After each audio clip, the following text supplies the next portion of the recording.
അലൈക്കും വറഹ്മത്തുള്ളാഹി. നമ്മൾ ഈ ചാപ്റ്ററിൽ പഠിക്കാൻ പോകുന്ന കാര്യം ഫ്രാക്ഷനും ഡെസിമലും, അതായത് ഭിന്നസംഖ്യനെ നമ്മൾ എങ്ങനെയാണ് ഡെസിമലിലേക്ക് ദശാംശ രൂപത്തിലേക്ക് മാറ്റുക, അതുപോലെ ദശാംശ സംഖ്യനെ എങ്ങനെയാണ് ഭിന്നസംഖ്യ രൂപത്തിലേക്ക് മാറ്റുക. ഇതാണ് നമ്മൾ പഠിക്കാൻ പോകുന്നത്. അതായത് 3.7 കുത്തിട്ട് എഴുതുന്ന നമ്പർ നമുക്കറിയാം ദശാംശമാണ്, പോയിൻ്റാണ് അവിടെ ദശാംശം എന്ന് ഉദ്ദേശിക്കുന്നത്. ദശാംശ രൂപത്തിലുള്ള നമ്പർ 3.7 എളുപ്പത്തിൽ മനസ്സിലാക്കി പറഞ്ഞുതരാം. 3.7 3.7 എന്ന് പറയുന്ന നമ്പറിനെ ഫ്രാക്ഷനിലേക്ക് ഭിന്നസംഖ്യ രൂപത്തിലേക്ക് മാറ്റുന്ന സമയത്ത് പോയിൻറ്റിന് ശേഷം എത്ര നമ്പർ ഉണ്ട്? 7. ഒരു നമ്പറല്ലേ ഉള്ളൂ. ഈ പോയിൻറ്റിന് മുന്നുള്ള നമ്പറിനെ നമുക്ക് മുറിക്കാനും ധരിക്കാനും ഒന്നും പറ്റില്ല. 3 അങ്ങനെ തന്നെ എഴുതി. പിന്നെ പോയിൻറ്റിന് ശേഷമുള്ള നമ്പർ 7 ആണ്, 7 ഇതിന് താഴെ, അതായത് നമ്മൾ ഭിന്നസംഖ്യ ഫ്രാക്ഷനാക്കി മാറ്റുമ്പോൾ താഴെ ഒരു നമ്പർ ഉണ്ടാവുമല്ലോ, ആ നമ്പർ ഏതാണെന്ന് കണ്ടുപിടിക്കാനും പോയിൻറ്റിന് ശേഷം ഇവിടെ എത്ര നമ്പർ ഉണ്ട് നോക്കുക. ഒരു നമ്പർ ആയതുകൊണ്ട് ഒരു പൂജ്യമുള്ള 10 ഇടുക. ഇതേപോലെ അടുത്തത് 3.07 ഇവിടെ പോയിൻറ്റിന് മുന്നുള്ള നമ്പർ 3 തന്നെയാണ്, 3നെ അതുപോലെ തന്നെ എഴുതണം.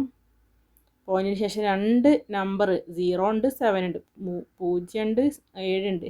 2 നമ്പർ ഉള്ളതുകൊണ്ട് 2 പൂജ്യമുള്ള 100 താഴെ എഴുതേണ്ടത്.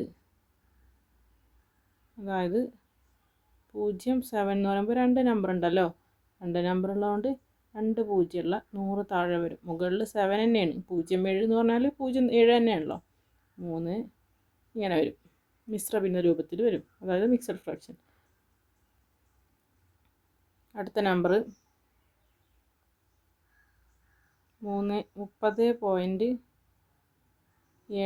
ഇവിടെ പോയിൻറ്റിന് മുന്നേ 3 അല്ല 30 അപ്പോൾ 30നെ കംപ്ലീറ്റ് ആയിട്ട് എഴുതണം. 7/10 10 വരാൻ കാരണം പോയിൻറ്റിന് ശേഷം ദശാംശത്തിന് ശേഷം ഒരു നമ്പർ ആയതുകൊണ്ട് 10 വന്നു. ക്ലിയർ ആയോ? ഇതുപോലെ 2 നമ്പറും കൂടി ഞാനിവിടെ എഴുതിയിട്ടുണ്ട്. 3.72 3 പോയിൻറ്റിന് മുന്നേ, 72 2 നമ്പർ ഉണ്ട്, താഴെ 2 നമ്പർ പോയിൻറ്റിന് ശേഷം ഉള്ളതുകൊണ്ട് 2 0.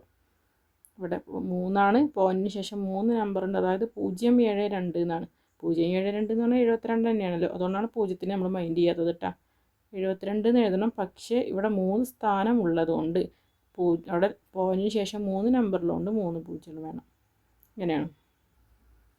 അടുത്തതായിട്ട് നമ്മൾ ഫ്രാക്ഷൻ ഭിന്നസംഖ്യയിൽ നിന്ന് എങ്ങനെയാണ് ഡെസിമലിലേക്ക് ദശാംശത്തിലേക്ക് മാറ്റിയതാണ്. അതായത് താഴെ 2 പൂജ്യം ആയതുകൊണ്ടാണ് 2 സ്ഥാനം വിട്ട് കുത്തിടണമെന്നാണ്. നമ്മുടെ കയ്യിലുള്ള നമ്പർ 513 അല്ലേ. 2 സ്ഥാനം എന്ന് പറഞ്ഞാൽ 3നെയും 1നെയും ഒഴിവാക്കിയിട്ട് കുത്തിടുക. അതായത് 5.13 എന്ന് വന്നു. ഇനി അടുത്തത് നോക്കിക്കഴിഞ്ഞാൽ താഴെ 51/100 51/100 എന്ന് പറയുമ്പോൾ നമ്മുടെ കയ്യിൽ 51 മാത്രമേ ഉള്ളൂ.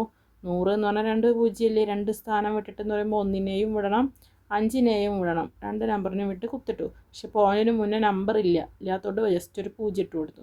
ഇങ്ങനെയാണ് വരിക. ഇനി വേറെ ചെയ്യാം. 51/10 നമ്മുടെ കയ്യിലുള്ള നമ്പർ 51 10 എന്ന് പറയുമ്പോൾ താഴെ ഒരു 0 ആയതുകൊണ്ട് ഒരു സ്ഥാനം വിട്ടു, അതായത് 1നെ ഒഴിവാക്കി കുത്തിട്ടു. സിമ്പിളാണ്. അടുത്തത് 51/1000 അതായത് 51 തന്നെ നമ്മുടെ കയ്യിൽ നമ്പർ ഉള്ളൂ. പക്ഷെ നമ്മൾ എന്ത് ചെയ്യണം?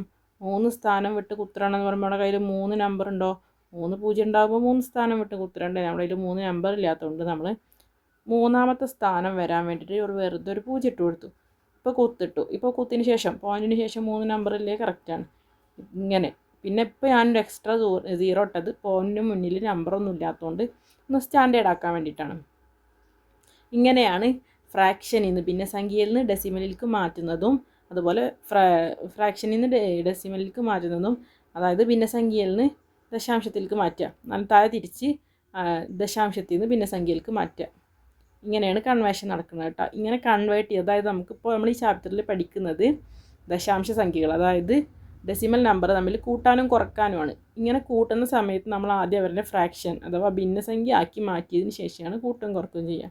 നമുക്ക് അടുത്ത വീഡിയോയിൽ അഡീഷനും സബ്ട്രാക്ഷനും കൂട്ടലും കുറക്കലും പഠിക്കാം.